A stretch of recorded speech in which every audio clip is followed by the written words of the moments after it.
Hey onesies, Josh Williams here, and thanks for checking out the One Man Podcast.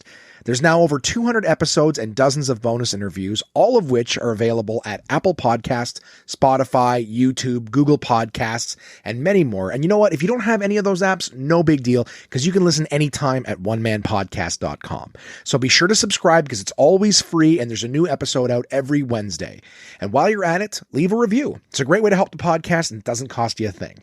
Follow One Man Podcast on all the major socials and you'll get bonus content and pictures, fun stuff for yourself. And finally, if you have something that you want read on the show, send it to contact@onemanpodcast.com because if you send it, I'll read it on an upcoming episode. Thanks so much for listening, and I hope you enjoy. What's up, everybody? This is DJ Demers. I'm K. Trevor Wilson. Hey, it's Krista Allen. Hi, this is Rick Mercier. What's up, guys? This is Paul Verzi, and you are listening to the One Man Podcast. Yeah!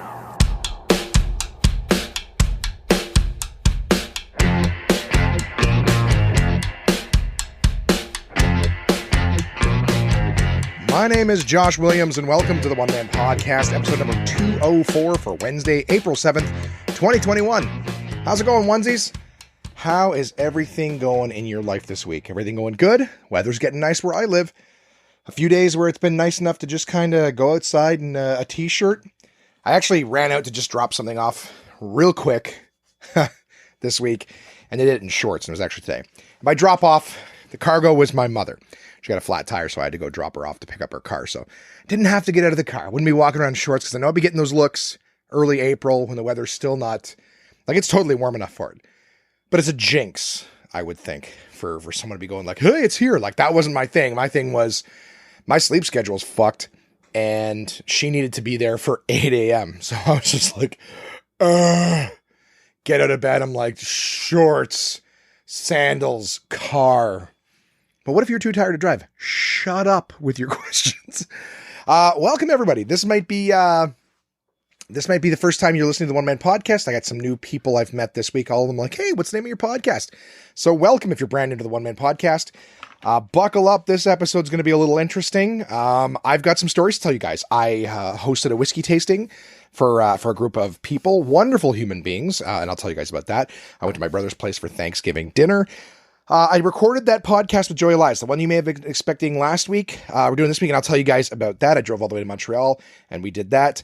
I'm going to tell you a story about a concert I went to, an impromptu concert. How about that? Hey, how many times do you go to an impromptu concert?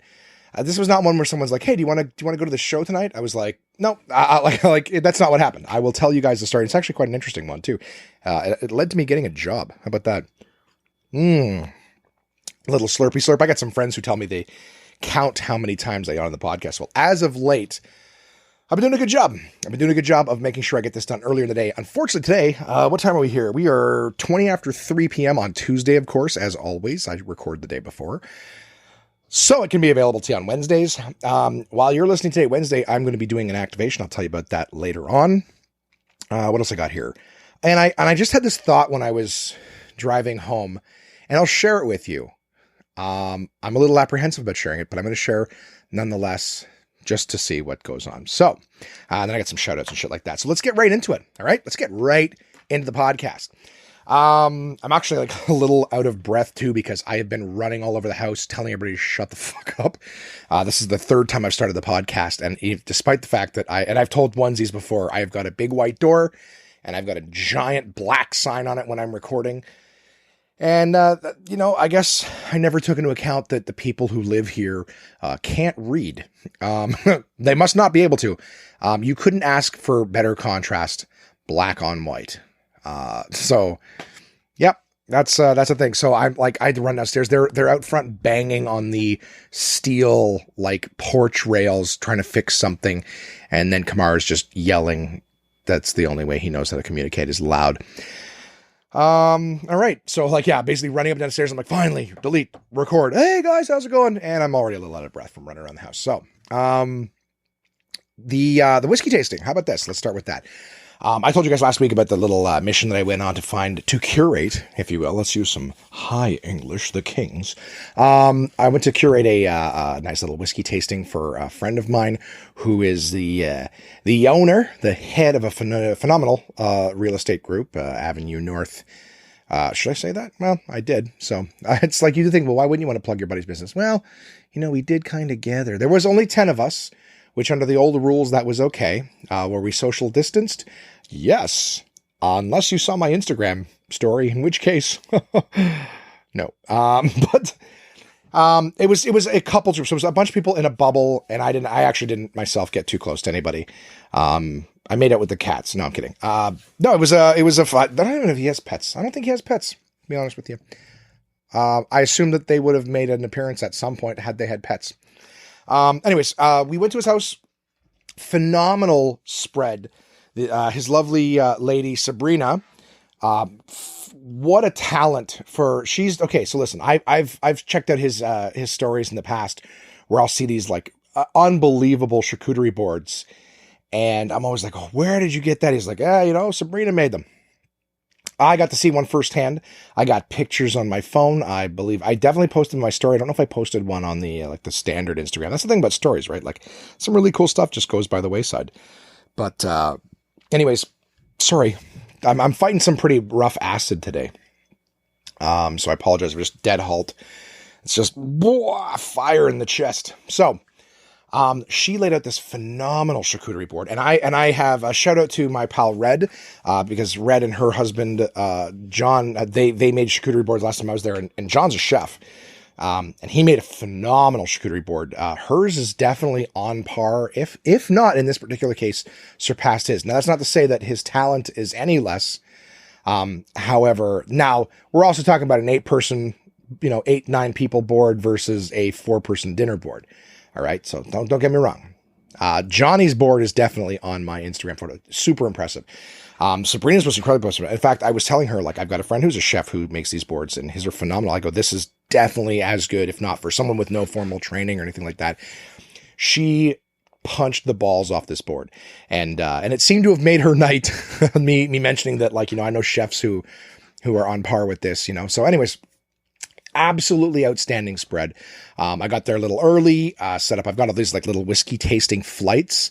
So when I do a tasting, it's usually 3, because anything beyond that, you're just going to start to get drunk. You're not going to taste anything. And you know what I mean? I actually had the pleasure of interviewing Carolyn Evans Hammond, who is the wine columnist for the Toronto Star. And when I interviewed her, she had a book that just recently came out called Good, Better, Best Wines. And, I remember asking her, like, do you start with the better wines, or do you end with them? And my thoughts were always like, hey, I read in her book that it was like, you want to have the better stuff later. And I was always like, well, isn't that strange? Because like, if people are just kind of drinking like crazy, do you save the better ones for later? Because like, that's the way with a meal, right? If I eat a meal, I eat my veggies, my starches, and then I hit the steak or whatever the headliner is at the end. You save the best for last, so to speak, right? The headliner of the plate or the thing.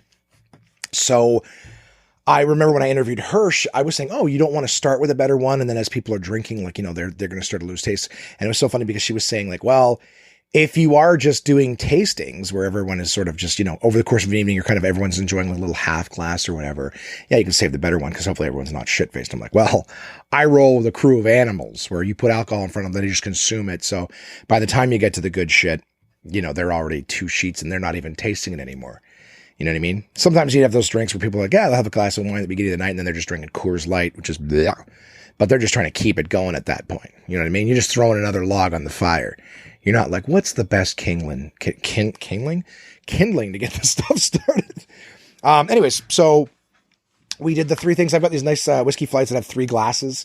And we set everything up on the table. I brought dark chocolate. I brought some coffee grounds for people's just for nosing. So 2 different little tricks. Coffee grounds are really good. Well, not necessarily grounds. I apologize. I didn't have any whole beans. I would have left them as whole beans had I had them. But all my coffee that I have in the house is I went to Costco and I used the grinder. So I did bring coffee, which still helps. Still does the job. It's just better if it's full beans. And if you go like, why coffee?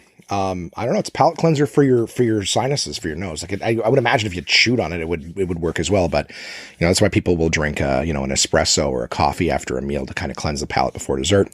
But also, if you've noticed, if you go to the fragrance counter, before stores were always closed, if you go to like a perfume or cologne section of a department store, a lot of times they would have little dishes of coffee beans, around the fragrances because that would sort of help clear your your sinuses to allow you to sort of smell the rest. Because after a while, the smells and the alcohols and everything like that just build up in your sinuses, and it's difficult to distinguish the other smells. So I bring coffee for the nose, and I bring little dark chocolates for the palate. So a couple little things there, some straws, some water to, play around with, adding some water to the whiskeys to sort of either open them up or dilute them a little bit, depending on what results you're looking for. So it was a fun little thing. Good time, good people. I met wonderful human beings. I'm going to hit all their names, and hopefully I've got none of them wrong. This is all from memory, okay? We didn't wear name tags or anything like that, but I definitely wanted to thank my hosts, Eli and Sabrina. Like I said, phenomenal food spread for the evening, and they had a ton of other stuff. I'll be honest, once the whiskey tasting was over, they were immediately like at the table with fucking jungle juice of all kinds. We got watermelon, this and that with mixed with blah, blah. And it's like, they were tying one on, and I was kind of like, well, I'm enjoying the company. I'm enjoying the conversation and the stories. But I was not ready to go 2 sheets. I was also driving. I believe they were all Ubering. So, but I want to say, I had a great time meeting Rebecca, Megan, Ashley, Martina, Sean, Eric, and Maj. Or Maj. I want to make sure I pronounce it properly, but M-A-J. Everyone was great. Everyone was super cool. A lot of it was staff, so Eli's staff, and then spouses. And you'd think, like, hey, the fellas, or at least if you're ignorant like me, maybe you'd think, oh, him and the fellas that are coming, they're the other real estate agents. No, it's the females. Or whatever you're supposed to. Apparently, I also heard this week that female is offensive. Jesus Christ, you can't get it right. Can't get it right. So, the ladies, or whatever it is, the ones without penises, does that work? Is that, it's accurate. I know it's accurate. Or do I? I didn't pull down everyone's pants to check. But if we're going to keep getting in trouble for using terminology, I might have to start doing that. I might have a new policy myself. I'm sorry to meet you. They go to shake my hand. I go, first off, that's not safe with COVID. Secondly, can you please drop your pants so that I know that later on when I refer to you as someone lacking or possessing a certain type of genitalia, I need to make sure that I'm accurate. I don't want to get caught with my pants down, so to speak. No pun intended.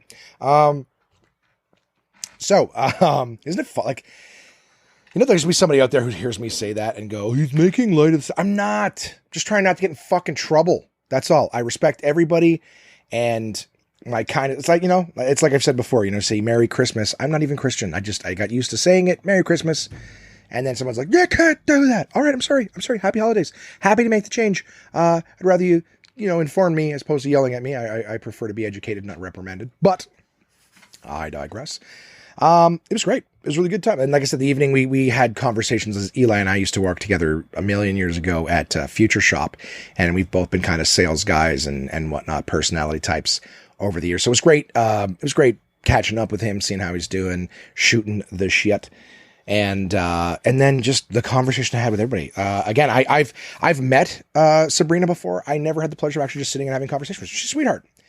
All the people that I spoke to that evening. One of the guys I know from Costco. He's a Costco employee, one of the spouses. Great dude. We had some laughs. We were shooting the shit, telling stories. I honestly had a great time. I brought games. It was supposed to be a whiskey and games night, but it was pretty apparent that after the whiskey, no one was in a situation to sort of sit and play games. It was more just like, this is just to be shooting the shit. They had a foosball room. By the way, lovely home. Very lovely home. They had a foosball table in the basement, and everyone was sort of playing the games there at one point. It was a fun night. It was a good time. I had a blast. And we chatted about, let's do this again, and we'll do like a games night or something. So good times, everybody. Thank you very much for that. How much time we burned? Oh, we're 12 and a half in, guys. Let's go with the dinner at my brother's place. I had a great time there too. We just did a nice little simple Thanksgiving dinner on Saturday. Thanksgiving, Easter. Again, not religious, but an excuse to get together for the family. Let's do it, right? I mean, we'll do a Christmas dinner again, not Christian or Catholic or any of that stuff. So I'm just going to throw this out there. I got like a little lump on my wrist, right at the wrist joint. It's like one of the bones or things in there, but I think something might be growing that just hurts. You know what I mean? I don't know if it's one of those getting old things. You get stuff in the joint. I have the same sort of lump on the other side, but this one is like you just touch it, or I rest my hand down a certain way and it hurts. I might have to make a doctor's appointment and be like, hey, I think something's either got a cyst on it or whatever. Side note, hey, first time listeners, this guy's just talking about medical problems. I'll do that. I'd literally put my hand down to look at the board, and it was just like, ow. So Yeah, why not? Why not throw another thing on the old medical pile, huh? Is it bad enough that I'm shaped like a fucking pigeon? All right. It's gonna be problems to fix. Okay. So I went to my brother's for dinner. It was my brother, his lovely wife, my mom, myself, and their little feller. And meal was pretty simple. We kind of did that, like, honestly, with just the four of us. I'm not gonna lie. There's a really cool fucking hack for a bird poultry dinner. Instead of doing the big like turkey or whatever, we just go to Costco and get one of those like rotisserie chickens, maybe sometimes two. And it's just like, take that, put it apart. You know what I mean? Chicken or turkey, really? You really noticing a difference? If you do, okay, take the long way. But run over, they live like 2 blocks from Costco. So it's like Costco, bird, one of those giant Caesar salad kits. We did up the potatoes. They did up the potatoes, but, potatoes and some desserts. You know what I mean? Do the gravy up. Easy peasy. Honest to God, you can get the meal into a few people nice and easy that way. I mean, some people might go, oh, peasant. Okay, again, it's times of COVID. And I honestly, like, I'm low maintenance in that regard. Like, I've had nice big turkey dinners. If you're doing the whole shebang, all right, then yeah, go all out and do the stuffing and all this stuff. But I mean, again, for people who aren't even religious, aren't we just riding the coattails of those who are, enjoying ourselves a day together, going, what's the occasion? Oh, it's Taco Tuesday. All right, then let's have some fucking. I guess if someone else has named it, we're not creating an event out of nowhere. We're merely just accepting one that's already there. What is this? Anyways, sorry, my brain was going to go off into a place and get me in trouble. So yeah, we had a nice little dinner. It was really cool. I think the coolest thing for me, they did the little guy loves to play outside. So they're in the yard and they did a little Easter egg hunt with him. And, they had 2 colors of like plastic eggs, the ones you break apart and put stuff in. And it was like he learned that like the pink ones had the chocolate in them and the yellow ones had like little puzzle pieces. So I guess he was going to find all the pieces and put himself together a little puzzle. But, he very quickly learned that the pink ones were the ones that he was after. And he's not even 2 yet. So he's a smart little feller. And speaking of which, one of the things that was really cool, like my brother plays like these songs for him on YouTube on his phone. And one of the things he is wicked into is he seems to really like the, I guess it's like the circus theme, like he likes that tune, right? And I guess he's even got his favorite ones because one of them is longer on the phone. And one of the ones my brother was playing was longer on the phone. And, he's got, sign language. Like he doesn't know, I don't think it's appropriate, actual sign language, but he has less than 2 years old. He has signs for things. You know what I mean? And I don't mean like a kid who's pointing. You're like, oh my God, he points at a thing and you just know he wants that. That's obvious. He's got this thing where like he'll put it in his left hand, spread it all out, all 5 fingers apart, right? Not like like he's going to give you not like a high five, right? You close your fingers for a high five, right? But he has all of his fingers apart and he takes the index of his right hand and he taps in the center of his palm. Okay. So he's like, da, da, da, da, like the mob would be like, hey, you got to give me the fucking money, right? Like tapping in the palm of his hand with his index finger and he's tapping in it. And that means again. So as soon as a song or something ends, whatever, he starts tapping with his finger in his palm, like again. And what he was doing with the circus song was he was just standing, like he's walking out. Last time I saw him in December, like late December, he was just starting to like try to stand himself up and he'd take a few steps and topple into something. Now he's fully mobile. And it's funny. He was just standing there spinning around in place to the circus song. And then as soon as the song, it had this like little interlude in the middle, like a bridge to the song. And he would immediately stop and just tap his finger in his palm, like get back to the circus part. You know what I mean? Like again, he spin around and he stops spinning right when it gets to the part where it's like, again, the song gets to the boring low part. Yeah. Again. My brother started over and he starts spinning around. And then he would come over and like, if my mom was sitting or I was sitting, he would like spin. He would come over and grab us by the hand and pull us up to make us go and start spinning with him or whatever.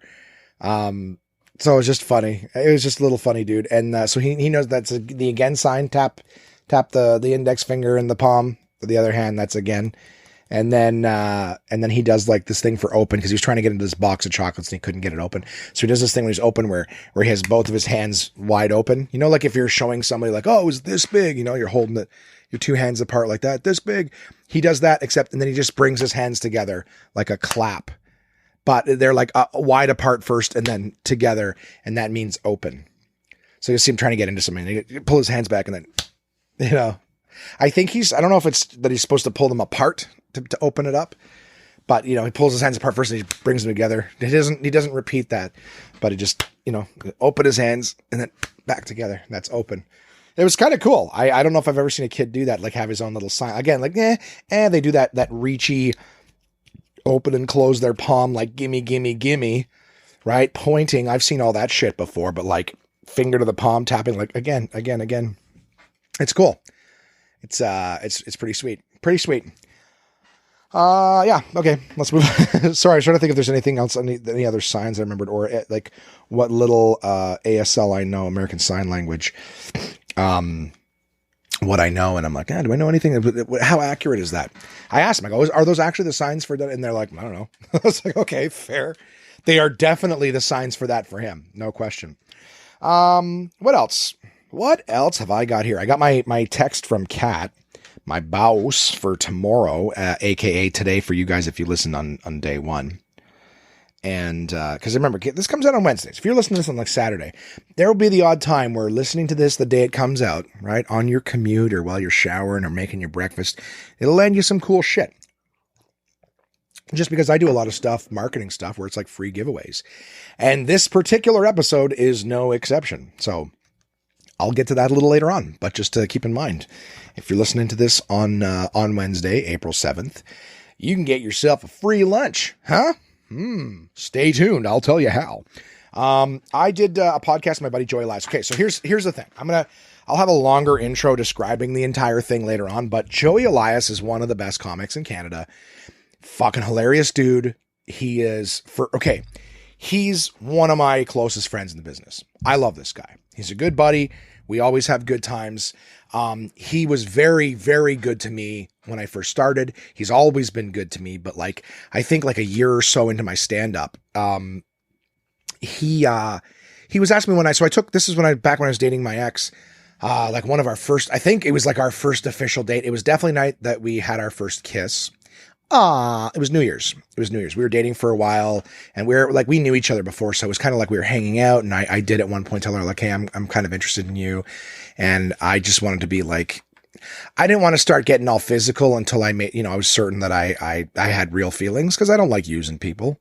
You know what I mean? So it was just one of those things where I'm like, okay, let's see where it is. And then I remember like, it was like, mid-December, and, she was interested in me. I was interested, and I was just like, I wanted to make our first kiss, because we were each other's first when we were young. First kiss, right? First boyfriend, girlfriend, first kiss when we were young. Not first kiss, but I think like first, we were each other's first like relationship. We were each other's first French kiss, and I remember she had braces at the time, and I was like, everyone made us scared that like we were going to cut our tongues up. Anyways, so I wanted to make the first kiss special, and I'm like, you know what, we've got plans to go out for New Year's. I'm like, there's gonna be the kiss at midnight. I'm like, that would be a nice first kiss. You know what I mean? So, this old guy, he's a romantic. He knows how to fucking set a stage, build the anticipation there, showmanship. So anyways, Joey Elias was we'd worked together before, but he was one of the headliners on New Year's Eve at Absolute Comedy. And I remember just that night, like, it was already a great night. And he was chatting with me. He's like, hey, have you done, the Comedy Nest in Montreal yet? And I'm like, no, I haven't been there. Like, this is the point in my career where I'm still just like, I'm doing some shows for Absolute, but like, I haven't got out to other cities in front of anybody important. Like, I've done little open mics and amateur nights, but I haven't like, tried to get on weekends. At that time, I wasn't really, in my opinion, prepared to do longer sets. But Joey was like, he's like, I'm going to be there soon, doing a weekend. Let me see if I can get you on the show. And honestly, I was even telling him this when I spoke to him yesterday. I go, in the business, people try to do nice things for you, but you don't always know, they get busy, they forget. So at the time I was just like, oh, that's really nice for him to even think of me like that. You know what I mean? He's my buddy. I worked with him a little bit. We weren't super close. You know what I mean? We were friends. We got along great, but, and I just remember like 2 days later, he sent me a message. He goes, yeah, if you're free on that weekend, you're going to come and you're going to be one of my 2 middle acts. And I was like, that's incredible, dude. That's like unbelievably kind. So that was my first time doing a club that wasn't my home club here in Ottawa. You know what I mean? That was the first time like, hey, you're booked for a weekend. And because Joey lived in Montreal, the communist was in Montreal, because he lived there, he didn't need the condo that they had. They had like a 1-bedroom condo for the headliner. So they let me stay there because the other opening act was a local. So it was like, this was so cool. My girlfriend came with me. And we stayed there for the weekend because I think they did like Thursday, Friday, Saturday shows, and that was it.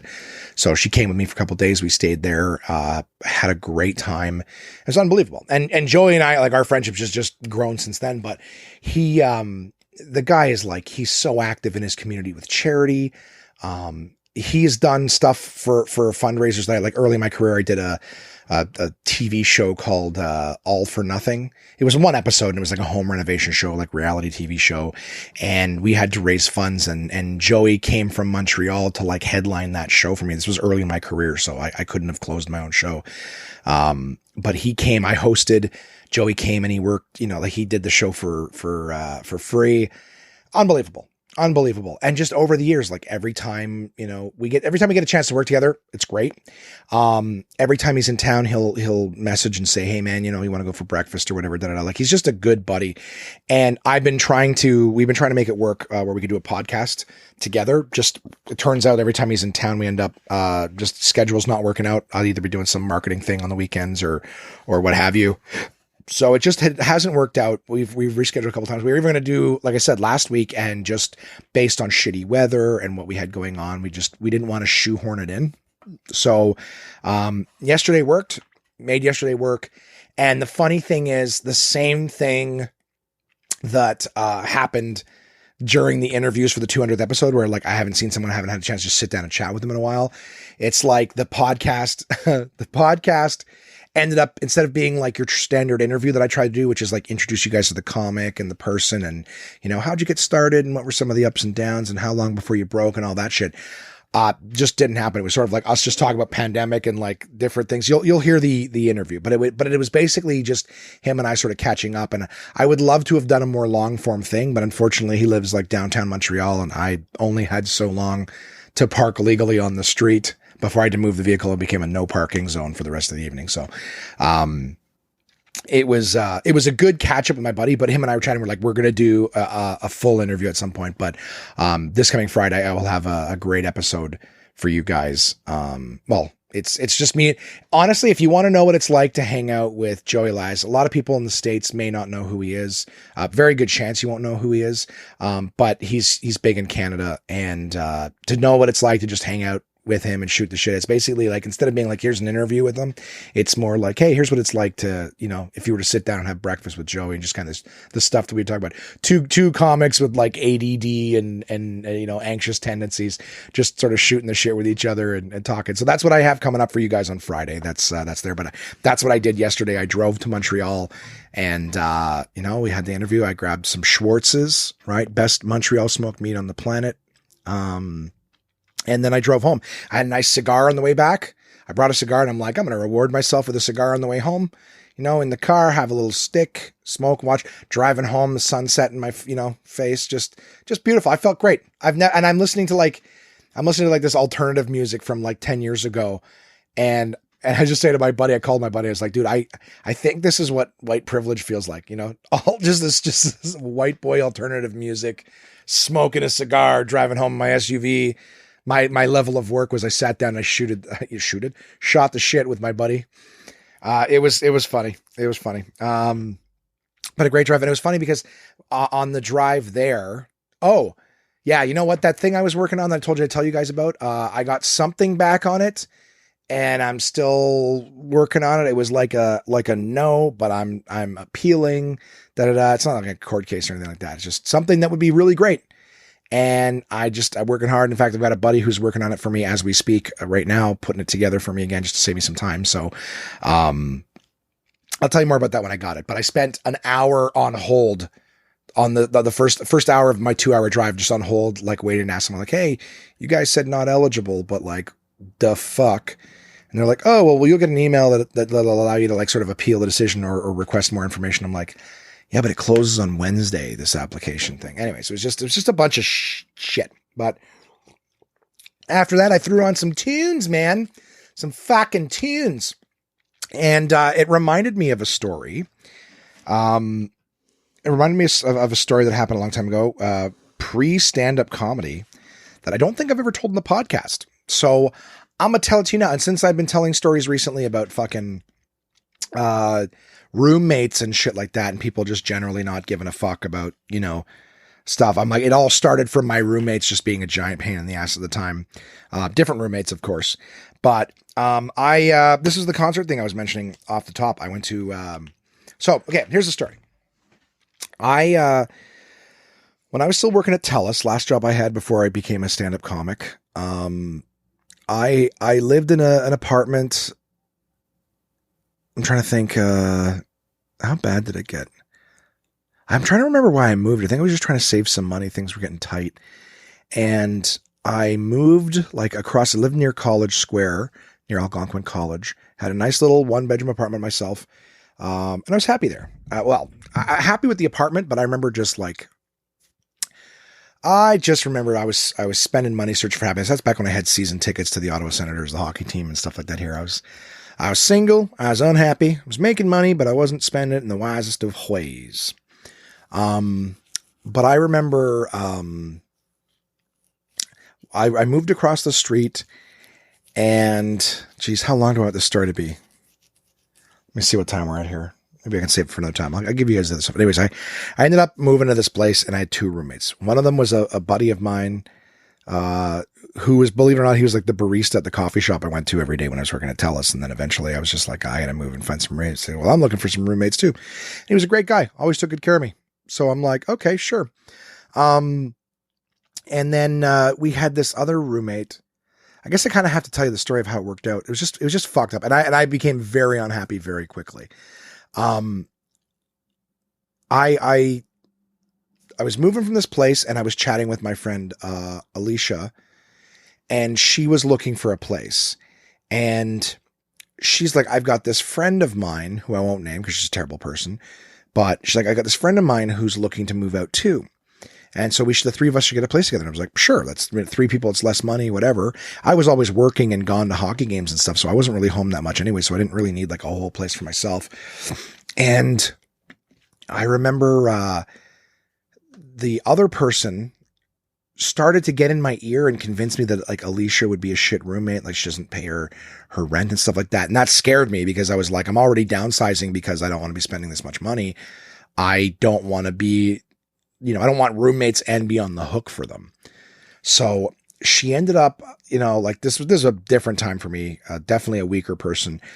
She ended up convincing me that Alicia would be a bad roommate. And we ended up, honestly, for lack of a better term, kind of fucking Alicia out of moving in with us. So it was me and this other person that moved in, and it was like, that's going to be safer.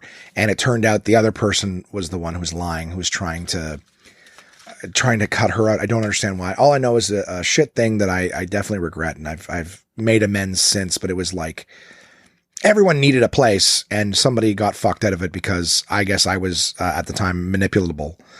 I hope I said that right. But yeah, I just remember. So it was me and this other person. And then my other buddy was like, after like a month with this other person, he was like, well, I'm looking for a place. I'm like, oh yeah, if you come in, we had a room that would have been Alicia's. Like, yeah, you gotta come in and be here. And it was weird. So I wasn't there very long. I think I lived at that place for like 3 months, but I remember my one roommate, again, I don't want to name the other guy because he's a nice guy, but I'm kind of not going to be painting him in the greatest of lights. He, worked hard, but he had a drinking problem. So he wasn't, he was actually a good roommate in the sense that he wanted the place clean, which I respect. But, the other roommate was a fucking slob, non-contributor. I remember like I had all this nice stuff that I custom built and I put it in the living room. I had this nice big, like, I honestly had like a DVD collection. It was like thousands of DVDs back from my Future Shop days. So I had like all this stuff, custom built shelf. I remember I had a desk that I put in the living room that had my iMac on it, which were, you know, they're expensive now. They were expensive then. I would come home from work and this girl would have like a bunch of people over to the house. Her and all of her friends were on my computer, like downloading music and creating files. And I was just like, can you ask to use my computer? Like, it's not a toy.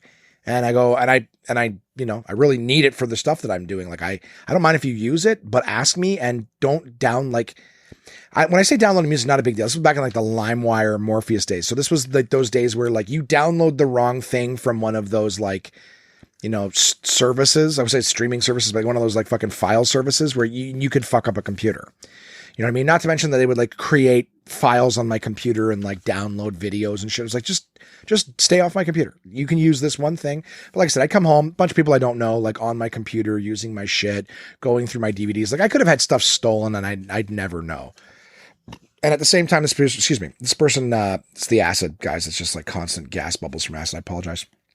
And at the time, this person would like, you know, invite all these people over. They would be using like our bathroom, going through toilet paper, going through food, like all the same shit you hate about having roommates. I remember one time she even asked us, like we kept running out of toilet paper and we'd say like, you got to give us some money for toilet paper. And she started to act like she was shocked that we were always out of toilet paper. I swear to God, she said this one time. And I for years, I was like, I got to try to find a way to make that into a joke, but it's so stupid. She like Rory and I were talking about like, why are we always out of toilet? And she's like, yeah, we're always out of toilet paper. Like she goes, do you guys like wipe every time? And now hearing that question, right? The answer is like, yes, I wipe every time I go to the bathroom. I don't like go for a pee and then wipe my ass. That doesn't make sense. But yeah, every time I go with the paper necessity, yeah, I wipe, of course. So I just remember Rory and I looked at each other like, that's fucking weird. And I'm like, there's no way that she's like, I shit like 4 or 5 times. And once it starts to crust up and fall off, then I figure I'll give it a little wipe. Like, it's no fucking way that that's a thing, right? She couldn't possibly have meant it the way she said it.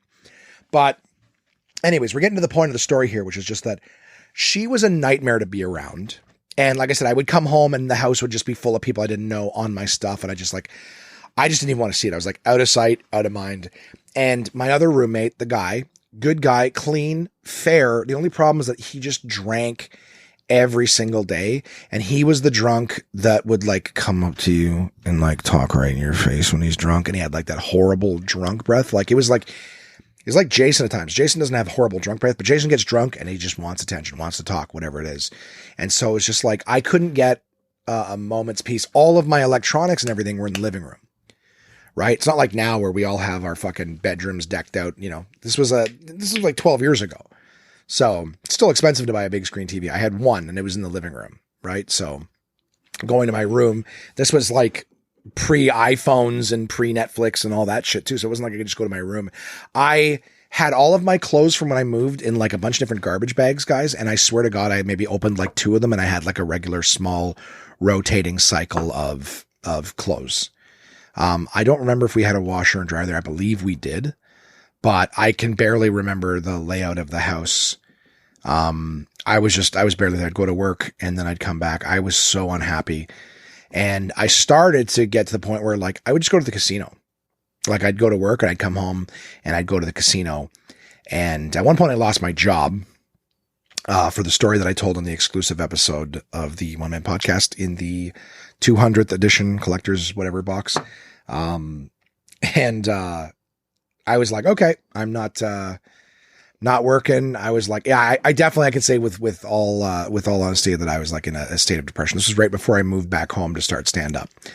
I'd already started doing a few shows, but I was still like amateur nights and everything like that. So I remember went to the casino one night and I don't know how this happened. I don't know why I wouldn't have my key. I've never been the kind of guy who's not had his key on, but I think I remember what it was. We had a screen door, like one of those like, metal slam, like storm doors or whatever. And you could lock that. right? You can lock those. So the idea is that I had to be able to open that door to put my key in the front door. So I had my keys. I was going to say, I never don't have my key, and I never would have left my ability to get into the house on their hands. But I guess they had come in the door and locked the front door. So I can't get into the house. We had a sliding back door, but again, once it's locked from the inside, I can't smash the door and come in. So I'm getting home. It's like 3 a.m. and I can't get in the house. And I'm like calling their cell phones, no answers, banging. They're ringing the doorbell. No answer. They're home, but like probably one of them's drunk and probably one of them's passed out high or whatever. And this was just like, it was a nightmare. So I'm sitting in my car in the driveway, like turning the car on, warming it up. Like, and this is like, I think it's winter time. Or at least still like probably not quite as late in the years right now. Anyways, it was cold. It wouldn't be like, oh, I could just safely sleep in the car. So I'm like heat on, I'd fall asleep and sleep for a while. And then once it got so cold in the car, I'd have to wait up, turn the heat up back on. And I was probably falling asleep like, for 20 minutes at a time and then back on and everything like that. So it gets to like, maybe 5:30 in the morning or something like that. And every time I turn the car on, the radio comes back on. I had it on Virgin Radio, which we used was in Ottawa, was formerly the Bear. And I'm listening to them talk about how like, hey, we got like the Motley Crue concert tonight in Ottawa, and if anybody wants to, try to win tickets, we're going to have a little competition here in the studio. So if you're awake and you have time to come by, blah, blah. I was like, yeah, all right, fuck it. Let's do it. I'm like, I just keep falling asleep. So I turn on the thing and I show up and I'm like, yeah, I want to be one of them. They're like, oh, cool. You're the third contestant. We need 3 people. So this is like 6. They're like, we're going to start at 6 or whatever. And so we're sitting in the studio, and I had done a few sets of stand up or whatever. I didn't tell them I was a comedian or anything like that. But there was 3 morning hosts and then 2 other contestants. And they were like, okay, let's see who wants to, we've got the tickets to the Motley Crue concert tonight, and Hinder and Theory of a Dead Man are opening for them. So you get to see Hinder, Theory of a Dead Man, and what do you call it? Motley Crue, all 3 bands that I like. And I was like, okay, this would be cool. I hope I win the tickets. And it turned out like, okay, so what they were wanting to do is like, we're going to do a challenge. And I had to go third. I thought I was, I didn't care where I went, but they're like, okay, we got a challenge for you, number 1, whoever it is. And they're like, okay, do you want to eat this onion? It was like a red onion. Like, you want to eat this onion, or do you want to take a spoonful of Frank's Red Hot? And he's like, oh, I'll do the spoonful of Frank's Red Hot. Okay. So he does that. Okay, congratulations. All right, number 2, did you want to eat the onion, or do you want to do 2 spoonfuls of Frank's Red Hot? And I think she was like, I'll do 2 spoons of Frank's Red Hot. Okay. And we're talking like tablespoons. Like, it's not a lot of fucking hot sauce. And so they look at me and they're like, all right, Josh, do you want to do 3 tablespoons of Frank's Red Hot, or do you want to eat the onion?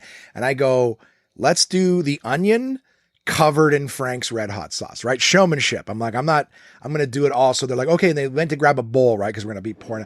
They basically filled the bowl with Frank's Red Hot, and I'm taking this, and it was big. It was like the size of a softball, and I'm fucking dipping it and rolling it in the Frank's in the bowl, just make sure it's covered. And I'm like, I grab the mic and I pull it right close to my face. So like, I want everybody to be able to hear the crunch. Cause again, at this point I didn't know how to work a mic from stand up, right? So the further away, less you hear. So, I pull it up and I crunch. You can hear like that my teeth piercing. You can hear me slurping the hot sauce off the outside of the onion as I'm crushing into it. I'm chewing it into the mic. So you can hear not like, but you can hear the crunching of the onion and the sauce. And it actually wasn't that hot. To be totally honest with you, it wasn't bad in a red or purple onion or whatever the hell you call them. They're like sweet. It wasn't delicious, but if you think but the way they're selling it is like, oh, you're going to suffer. This is going to be brutal. It wasn't at all. And, anyways, I'm crunching this and that. And they're like, oh my God. Okay. Well, good news, guys. We got, concert tickets for all of you tonight. Y'all get, 4 tickets or whatever. I was like, that's amazing. That's amazing. But they're like, but one of you guys is going to get the opportunity to go backstage and play Truth or Dare with Hinder. And I was like, okay. Like, I didn't care. But, so it was funny. They pulled my name into the hat. There was 3 of us. So I had like a 33% chance of winning. They pulled my name into the hat. Like, oh, Josh, you get to go backstage and meet Hinder. And I was like, oh, okay, cool. I still have the pictures too. Maybe what I'll do is I'll throw them on Instagram. But again, my rule is I'm not doing extra work if nobody cares. contact at onemanpodcast.com. You send me the pictures. I will send you pictures of the concert and the prize, whatever. So it was funny. One of the guys that worked there, like the promo guys, not one of the personalities, is like, hey, when you go, like, if you can, bring a couple girls tonight. You know what I mean? Like, you're gonna be on a tour bus with some rock stars, like, bring a couple girls. And I was like, okay. Like, I was just doing what I was told, which is fucked up. Now it's like, oh, it's Me Too shit. Like, I didn't bring a couple girls and leave them there. It was just like, just bring a couple girls rather than a bunch of dudes showing up on a tour bus. You know, like, bring a couple girls, dress sexy. Why don't you put a little something sexy on, Josh? That fucking, it was very Weinstein-y. But I wasn't, I was just kind of like, oh, okay. Like, it's not my world, right? I'm doing open mics. I'm not the entertainment business. I was a young, bright-eyed guy. I didn't know what was going on. Like nothing bad happened. It was basically just like, just bring some girls. So there's a little bit of like, I guess, eye candy for these rock stars or whatever it was. So I called a couple friends. I invited my brother and we went to go see them at what is now the Canadian Tire Center. And I remember when we got there, they're like walking us backstage and they kept saying like, you're going to win a game of truth or dare. Like, I don't care. And maybe that's why they wanted girls. They were selling us like win a game of truth or dare.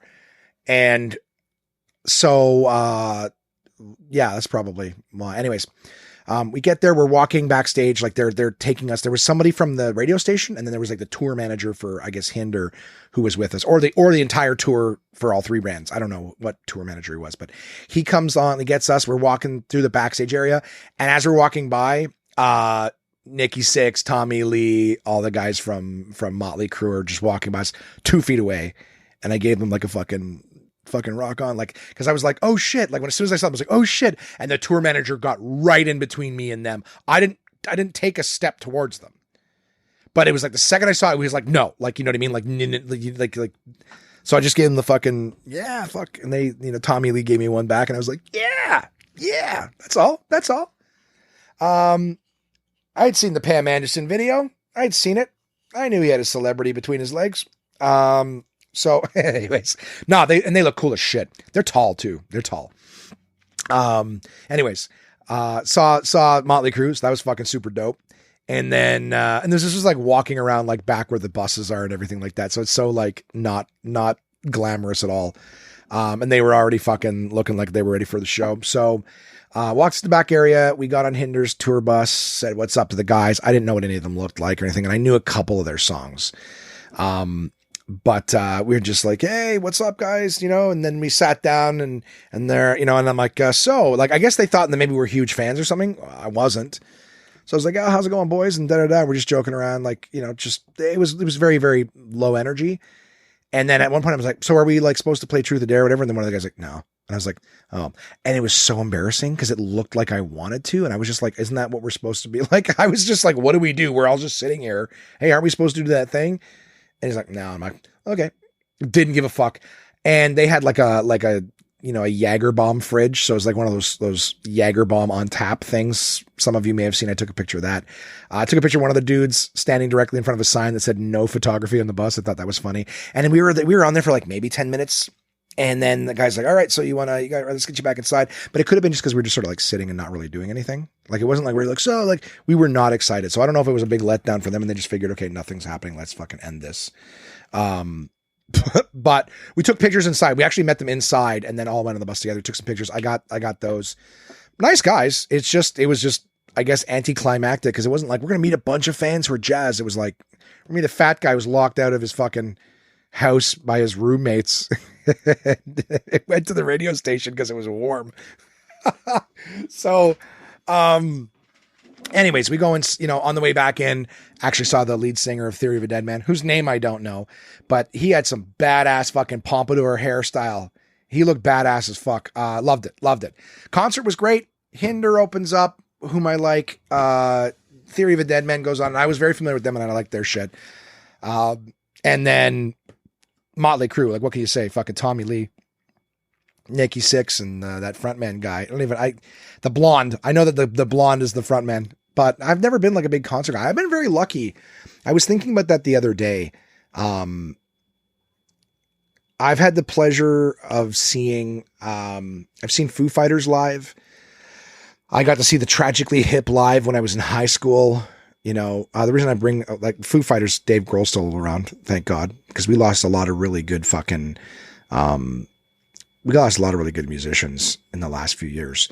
And there's some that I'm not going to name just because I didn't like their shit. Doesn't mean that they weren't good and they weren't important to a lot of people, but like Gord Downie of Tragically Hip, Canadian band I don't expect Americans to know, but some of you do, and they're a phenomenal band. They're like the Canadian version of like Bruce Springsteen. You know what I mean? Like they're and then some. You know what I mean? So just very, very Canadiana and great talent. But Gord Downie died of a brain tumor. I did an episode way back when he died a few years ago. Just on that, their last concert was broadcast live coast to coast on CBC. And I sat there with my ex and we watched it that evening from home, and it was in Kingston, their hometown.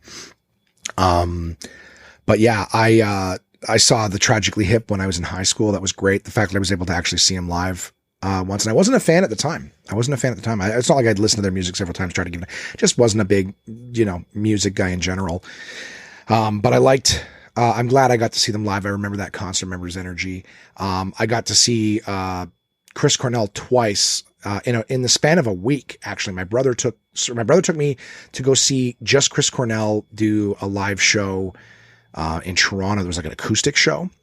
Incredible. That guy could sing. And then like a week later, Soundgarden was headlining, one of the shows at Blues Fest, and I got to see him there in Soundgarden. So I saw him solo, acoustic, like vocals, amazing show. And then I saw him, a week later, and I actually finagled my way because my ex was getting into photography, and we got her that's another story for another day. But, we actually managed to get her closer than any press in the city. We were standing right in the pit where security was, snapping some pictures of Chris Cornell. So I've actually got pictures of Chris Cornell, like right up close. Like when you see these pictures, they're great pics, and you're like, wow, that's fucking close. That's where we were. We were at his feet taking pictures. So, that was also another cool story. Anyways, saw Chris Cornell, before he passed. My brother took me to see Stone Temple Pilots in Kingston at the K-Rock Center, which was where the Tragically Hip, had their last show. That was great. So, Scott Weiland from Stone Temple Pilots is dead now. Chris Cornell is dead now. Gord Downie is dead now, or they've passed, or whatever makes everyone feel comfortable. But, I'm happy that I've had an opportunity to see this. And eventually one of these Motley Crue guys is going to be gone. And I've never been a big Rolling Stones. I like their music, but like these like ultra bands. I've had the pleasure of seeing U2 live. My friend Stacy Rennick took me to go see U2 in Montreal at the Hippodrome. So I've seen U2 live, and that was a fucking hell of a show. But it's funny because I'm not a big live music guy. So like there's not been a single concert that I wanted to go to. How funny is that? It's always like somebody else, I either won the tickets or someone else invited me. But it's things that I'm glad I did. You know what I mean? And, it's just something always like, cause and a lot of them, become bigger fans of their music afterwards, having seen them live or whatever. But, yeah, I don't know. I was thinking about it the other day, and I'm very grateful. Chris Cornell, one of a kind. And I've seen Foo Fighters now. So again, if anything happens to Dave Grohl, if he ends up going with all these other great musicians, I've had the pleasure of seeing the Foo Fighters live. They were at the Blues Fest a few years ago. So what a great magical thing. So, going back to the Hinder Motley Crue thing, the staff, I can't remember how they got in touch with me. I think the promotional guy had my info for the concert stuff. And he was just saying how like funny I was on the air and how much was committed. And they found out I did comedy stuff. And he was like, are you interested in all, like we have some, remote work. It wasn't a lot of it, but like I guess they were so busy during this one particular spring, summer, whatever, that they're like, we need some guys who will, drive the vehicle and set up the, microphones and stuff like that at these events. When someone's live on location, hey, we're at, Bill's fucking whatever today. Come on down and say hi. There's specials, blah, blah, blah. They call those remotes. And they do what's called cut-ins where, maybe once an hour they'll cut in and just say, hey, we're down at blah, blah, blah, blah. And it's basically all just advertising promo, right? So it's like, not only, are we putting an ad on the radio, but it's like, we're having a special event today. We want everyone to hear it, come down live, blah, blah, blah, blah, blah. Well, it would be like me and one of the radio personalities. So we would go to the event. I'd set up the gear and we'd just wait around for like 4 hours. There'd be like, I think it'd be like a 4-hour gig and there's 6 cut-ins. And like, that was one of the things that I did. And then we had other events too, where they would invite me. I only did like 5 or 6 of those remotes. It wasn't a lot of them. So like once every few weeks, they'd just call me to do one. It was some extra money when I was starting stand up. And I think at this point I was like living at home again. So it was nice to be doing something that was generating income and at the same time kind of in the entertainment industry, or at least the local celebrity industry kind of thing. I made friends, met my buddy Dylan Black there when I was there. Great dude. Love that guy. It was just, some simple work or whatever, but it was kind of funny how like me getting locked out of the house, resulted in me getting backstage and meeting all 3 very briefly. Some of them just a little, what's up? But the bands, I got to see a great concert and then got a job because they liked me. I don't know. It was a story I was just thinking of the other day that made me smile to remember some of those things that I did. So every now and again, I get some, I don't know, something. We turn lemons into lemonade. But I remember we did like a boat cruise with Virgin and I got some pretty fucking wild pictures from that night. Those I'm not posting. Oh, Jesus. But, that was a crazy boat tour. I brought Jason, my buddy Mika, Simon. We went on that boat cruise. That was cool. And that was just like, hey, we're doing a Virgin boat cruise. You want some tickets? Yes, I do. I hated that name. It's like, oh, we're doing a Virgin this, we're doing a Virgin that. I'm like, ugh, it all sounds either pathetic or not fun, right? Any drink, would you like a Virgin this or that drink? No. Put that experience back in it. I want a drink that's got some fucking experience. So it was fun. That was actually like a fun time. And I've kept all the relationships with all the radio personalities and stuff like that over the years. A lot of them have moved on to other stations and things like that, or, the station's not there anymore. Like it's not Virgin. It went from Virgin. It went back to the Bear. Now it's Jump, I believe, or it was called something else. It was called something else. And then I think it's Jump now, or it's Boom now. I think it's Boom now. I don't know what the fuck it is. But like that's the thing with radio, and then it's changed ownership and stuff like that. But yeah, good times. If I have any more stories that pop into my head, I'll be sure to just throw them down. But I remember I'm driving down there and some songs popping into my list. And I was like, yeah, I remember that. Yeah, that was interesting. And I go, yeah, there's also another time my roommates fucked me. Imagine that though. And then the next day, yeah, I was locked out of the fucking house, but don't worry, I'm going to a concert tonight. Can I come? No, go fuck yourself. I remember when I moved out of there, guys, a lot of my clothes, like 3 months later, a lot of my clothes were still in the bags that I'd moved from the other place. So like never been opened. I was so unhappy there. Yeah. So what else we got? We got one more. Well, we're at the hour. There's the thing. Do I talk about that thing that's going to get me canceled? Probably not. We pulled my online group. Do I save it for next time? I'm going to save that one for... I'll tell this one. I'll save the other thing for next time. I'll get canceled on 205. Okay. Oh, but I want to know. Well, send me an email. That's how I'll know. Next week. Let's put that little note here. I'm going to tell you about a little fun stuff we've been doing. I've been playing video games with my buddies online in the off, when I'm not working or doing something. And we found this thing the other night. So I told you guys before, I play with a group of people on PlayStation. We have a Facebook group now where every now and again we'll just be like, hey, anybody getting on tonight? And it's just a nice little more social than being by yourself during quarantine. So, we've got this group, everybody, we chat on Facebook too. So over the course of the day, someone might be like, I'm gone this weekend, guys, but this and that. We just, it's a really, like, I joke and call us my internet family. So these are also onesies, listeners of the podcast, very supportive. Almost every one of them has purchased a box, which is incredible. Very, very kind. And I'm super grateful for having these good people in my life. And we're from all over North America, and one of us from Finland. It's a great group of people. So we're playing the game the other night, myself and a few of the others, and Chad, my buddy from New York, we're playing Grand Theft Auto Online. That's the game we've been playing. Lots to do in that game. Flying, driving, shooting, stealing, blowing shit up. Lots of fun shit to do. And we're playing this mission where we have to drive. It's set in the Los Angeles and surrounding county areas. It's a mock Los Angeles, but it is Los Angeles nonetheless. Like a lot of famous landmarks are there. So it's this thing, and we're myself and Chad are delivering some package to a warehouse, and you're playing with other players. So people are flying around or whatever, and someone can fuck with you or they could not. Right. But whenever you're doing these like missions where you're delivering something or you're trying to steal something, whatever, it alerts the other players. So if they want to turn it into like a kind of a conflict competitive thing, they can. But this game's been out so long that they've gone from, designing all these different beautiful, crazy sports cars, Bugattis and all these, things like that, to the point where they've now got like DeLoreans from Back to the Future in it, where you can fly and shoot in that regard, and flying motorcycles that shoot rockets. So there are certain players that have things that would make it impossible. Like if the mission is you have to deliver this van full of goods to this warehouse, well, someone can fly by on one of these fucking space bikes, shoot a rocket into your van, blow it up, and that's it. And it literally takes 2 seconds for them. They're just flying over. Oh, there's a guy underneath. Shoot, boom, dead. And then they fly off. So, and players do that all the time. The game can be incredibly fun or it can be incredibly frustrating. If you have players that just fuck with you for the sake of fucking with you. So you could drive this van for 10 minutes from way out in the desert all the way back to the city, and you can get 2 blocks from where you're going and someone just blows you up like that. So it can be incredibly aggravating. But this, Chad and I were delivering something, and our friend Angie was watching. You can do this thing with PlayStation where you actually just send someone an invite to watch what you're doing.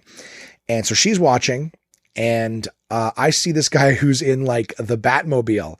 They've basically recreated the Batmobile from like Tim Burton's Batman, right? With the long nose at the front or whatever. So that's a vehicle that you can buy in it. They call it the Vigilante, right? Because you can't say the Batmobile. It's copyrighted, but this thing is pretty much, for all intents and purposes, it's obviously the Batmobile recreated. So this, Chad's driving in the van. I'm flying on my space bike behind, just to sort of escort. And I see this Batmobile pull up behind Chad, and this thing can shoot rockets. So now it's pulling up behind Chad and it's following him. And I'm like, oh, fuck, this thing's following you. And he's like, kill it, kill it, kill it. And I'm like, he hasn't done anything yet. He's following you. That's not a crime. We were both apprehensive as fuck. And I even started to go, he's probably going to wait till you get right outside of where you're going and then try to blow you up. But I'm like, he hasn't broken the rules of, like, Chad's like, kill him, kill him, kill him. And I'm like, he hasn't broken the rules of engagement. I'm right on his ass. If he steps out of line, I'll blow him out of the fucking water. But he's not broken the rules of engagement. I am not going to start. I'm Canadian, goddammit. I am not I'm not throwing the first punch. All right. So the funny thing is, the guy doesn't attack him at any point. He follows him, and it's fucking sketchy, but he follows him and gets all the way back to the thing, and we deliver the package. No harm, no foul. And I'm like, oh, I don't know what he did. And he just parked in the driveway of the place that we got. So we're walking outside, and I go, well, that's fucking weird. He didn't do anything, but he's sitting out here. Chad immediately pulls out his gun and fucking murders the guy through his windshield. And I go, what the fuck did you do that for? He didn't do anything. Oh, he was fucking, I don't trust him. I go, you just created an enemy, where it wasn't. So, this guy, he switches vehicles. He gets his space bike. It immediately starts killing Chad. I'm walking around. I'm doing my other things. I never fuck with him. It kills me. And I started messaging, hey man, I was on your side. I didn't kill you. I told him not to kill you. And he goes, oh, sorry, bro. Chad logs off because it's late. Angie goes, oh no, Angie stayed with me. Sorry. Angie switched over to mine and was watching me. She was watching Chad during the event. She starts watching me afterwards. And this guy's, oh, I'm sorry, bro. And I go, no worries. And then he goes, do you want $1 million? Yeah, I want $1 million. These missions that I'm referring to, like delivering packages and stuff, these are slow grinds that after you do them for a while, you can make some money, a few $100,000. So you work in this game. You're basically going and you're pulling off jobs and slowly but surely building your money up. And then eventually you can buy cars or other buildings or shit like that. It's a grind. It's entertaining, but it's a grind, which is why you get super fucking pissed if you gather a bunch of shit, right? And then you go to sell it all. And then on the mission, you go to sell it all, someone blows you up and it's like, oh, all your shit's destroyed. And you're like, oh, it only took us 4 hours to accumulate all that for this one sell mission. Drive you crazy. It's like all for nothing. So one of the biggest money-making things for Rockstar, the developers of the game, is that they sell these like cash cards online. So it's like microtransactions on cell phone games where it's like, yeah, for $1.50 you can buy more coins. Well, it's the same idea. It's like you can either earn money in an incredibly slow way, or hey, you want $1 million, drop $20 online and you can get another $1 million. Now go buy that thing you want. It's guaranteed. No one can take it from you. So this guy's like, you want $1 million? I was like, yes, I do. And then I go, how? And he goes, follow me. So there's, in Grand Theft Auto Online, they have heists where you will do these missions where you rob a big bank or something like that. Now these missions, they make you the most money in the game, but they take a long time. They take a few hours of setting up, and you got to get other players. You know, you need people who are good enough because you can fail them quite easily if someone in the group isn't very good. So it's like a risk, but the thing is, and you can repeat them. Once you complete them, I'll give you a small example. The very first heist in the game is one where you're basically robbing a lockbox in a tiny little bank on the side of the road on an interstate. But that mission requires you to drive all the way out there, scope it out first, gather intel, come back. Then the next preparation mission for that is you got to go steal a car that's armored so that you can, break into this place, steal the shit, and get away without getting caught. So you got to go get that. Then you come back, and now we've got the things necessary to, do this mission. All right, let's go do that. If you guys do this, it takes maybe 30 minutes to get everything done, maybe a little less if you're exceptionally, accurate and on time. But when you're finished this, you might make 60 to 80,000 each. It's not a shitload of money, and it takes like half an hour. But that's the thing, is the heist get preps. And then of course the heists, the later the heists go, the more prep missions that you have to do in order to do it. And that first one is a 2-player mission. All the rest of them are 4 players. So you need to find 4 players who are willing to play it. You got to give everybody a cut of the money, which you just designate right before the end of the heist. So it's all this shit that you have to do. Well, they put out a new one called the Cayo Perico heist, where you go to an island, and it's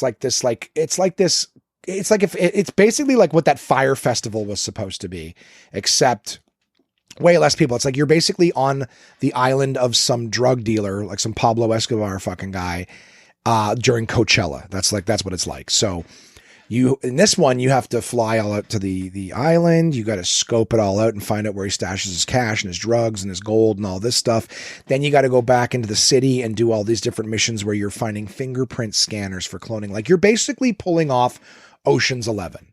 You know what I mean? You got to infiltrate. You got to find a way in. You got to find disguises. You got to there's a ton of shit that you have to do to prep. It probably takes about 2 hours to prepare for this mission. And then when you do it, if you do it with 2 players, each player might make $1 million or just under. And so the idea is that okay, that's worth it for the 2 hours, but it still takes a long time and it's a lot of grinding. Well, when this guy said you want $1 million, he's found a way that when you do the heist finale, when you go back to the island to rob it, right before the mission completes, one of the players backs out of the game. The person who hosted it backs out of the game. So what ends up happening is that the other person who's with them gets all the money. And then when he goes back in, the heist is ready to do right from the end again. So you're not going through that 2 hours of prep and finding everything, whatever. It's like ready to go. You can put the other player through. So basically the person who hosts it makes nothing because they're closing the game. It's like closing a file without hitting save first. You got to start all over again. So the idea is that right before it ends, but that second player has already finished it. It's loading in. So right as it's loading in at the end, you back out. So we've been doing that in our game group for the last few days, is setting this up. And now each one of us has it so we can run each other through it. And one person will make like 1.7 million every single time. So we've basically created this money-making machine in the game. It's sounds silly, but it's actually incredibly fun. And you can fuck it up. You're effectively infiltrating a compound and slowly but surely moving around it, eliminating guards. All the guards can see you if they're pointing your direction. So you have to make sure you're sneaking around. It's very, very sneaky, subterfuge, whatever kind of shit.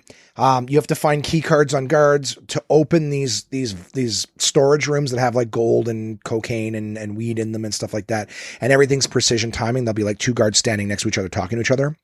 And so you need 2 players to both take one out at the same time. So you're doing countdowns, 3, 2, 1. Same thing with the key cards. The key cards have to be entered at the same time. You got to do these fingerprint scanning games. You only got 60 seconds to clone the fingerprint. It's pretty fun, and there's a lot of room for error. But we've gotten to a point where we're actually pretty quick, and you can bang these out in under 15 minutes and get 1 point something million. And the fact that each one of us is setting up the mission on our own character means that we can rotate. So one person doesn't make the money. You can fit 2 people on, but the cut is smaller.